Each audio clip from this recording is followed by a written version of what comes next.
dal leen ak jàmm fanweer ak ñeenteelu édition coupe d'Afrique des nations de football bi tey lay tàmbali ca Côte d'Ivoire le soleil national ne bu 20h jotee di 8h ci guddi la match d'ouverture bi Côte d'Ivoire mi dalal ndaje mi moo koy ubbi di taseek waa Guinée Bissau ñay di éléphant ci nin leen duppee di xaar seen askan wépp ñu dund coupe d'Afrique des nations bu masul am ci taarix réew mi quotidien ne fête gi kay tey lay tàmbali ca Côte d'Ivoire lii quotidien duppee ko coup d'envoi Côte d'Ivoire Guinée Bissau ñoo koy ubbi bu 20h jotee Sénégal moom altine lay laale Gambie ca tisbaar 14h si du quotidien bind ci waxatam ak waa ba di tekki bienvenue dal leen ak jàmm ca Côte d'Ivoire kan ba tey la fay tàmbali nar a jeex fukki fan ak benn ci weeru février ñaar fukk ak ñeenti équipe ci déndu Afrique ñoo koy xëccoo enquête yéene kaay ne Sénégal mi yore li ñuy xëccoo di raaya gi du yomb benn yoon ci moom ndax bii kaan nar naa bokk ci kaan yi gën a metti ci taarix record yéene kaay ne Aliou Cissé mi leen di tàggat xam na ko ba tax fi mu toll sérénité concentration la boole journal bi yokku ci ne Fodé Ballo-Touré ak Youssouf Sabaly moom boo moytul duñ bokk ci jongante altine bi nar a dox ci diggante Sénégal ak Gambie stade yéenekaay samp laaj ne ban attaquant de pointe la Aliou Cissé nar a teg ci diggante Habib Diallo Nicolas Jackson ak Bamba Dieng Les Échos ne lu ci mën di am daal gayndey équipe nationale bu Sénégal bu weesoo déndu Afrique àdduna moo leen di xaar bu baax a baax ci biléb jongante ndax favori lañ ci waaye seen supporters ya fa nekk commencé nañoo xultu ndax jafe-jafe yeenu am ngir gis ñoom Sadio Mané L'Observateur ne lu ci mën di am daal kan la boo xam ne xare ba dar lay doon ci gayndey équipe nationale bu Sénégal ndax raaye gi mu tee journal Futurs Médias bi pàcc bu yaatu la jagleele kaan bi di ci wax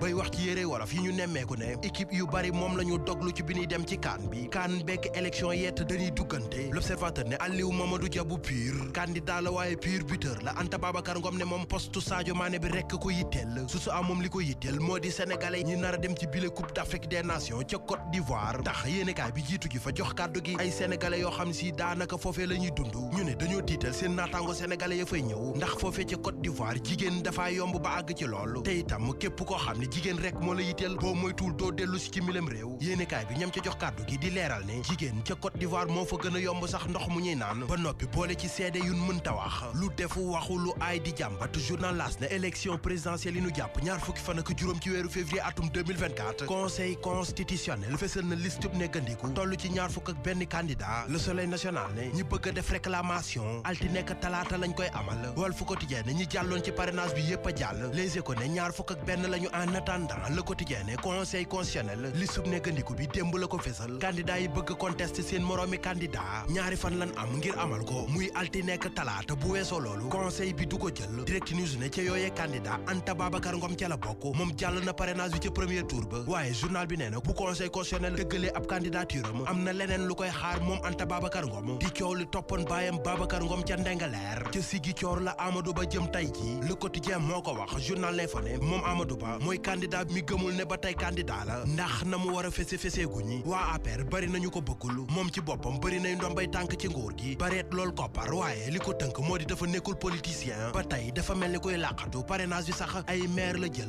waaye journal bi nee na fi mu toll nag faaw mu dugg ci réew mi campagne ndax bëgg bëre bañ bëre mbër mi di Lac de Guiers numéro 2 coow topp na ko L'Observateur ak journal Bës Bi ñoo ko xibaar nee nañu léexoor ci wàllu visa lañ koy tuumaal ba jamono ji police moo ngi koy wër policier de proximité yi di ASP yi li ñuy dund rafetul réew mi quotidien ni ñu leen di tànne ni ñuy doxaleeg ñoom ba ci ni ñu leen di faye lépp amu ko lees waxul wax ja am ca kaso ba nekk ca Ziguinchor jeexagul libération ne am na lu ca yees mu di ne kenn ca ñay garde kaso ba di Mbéy Mor Diouf moo fa jàppub détenu di ko xoqatal monote ko di ko dóor di ko fëggitiyoo ba waa ji doon yuux ba foo toll di ko dégg major infirmerie ba moo ko mujjee wàllu ñëw di wax ak garde ba waaye libération yéenekaay nee na garde ba faaliwu ko ndax ne waa ji ni mu ko xoole moo ko neexul yéenekaay bi ne ca mujjantal ko directeuru kaso ba la ñu mujjee woo mu ñëw xaaju guddi arrêté ko moom garde pénitentiaire bi police arrêté waat na ay nit ci wàllu faux billet di xaalis bu baaxul Tribune yéenekaay ne ca Sicap Mbao la xewee ñetti milliards ci xaalis CFA ci faux billet lan jàpp te li ci doy waar moo di ne faux billet yooye ñi ngi ko jàppeek ab sëriñ ab imam ak seenub taalibe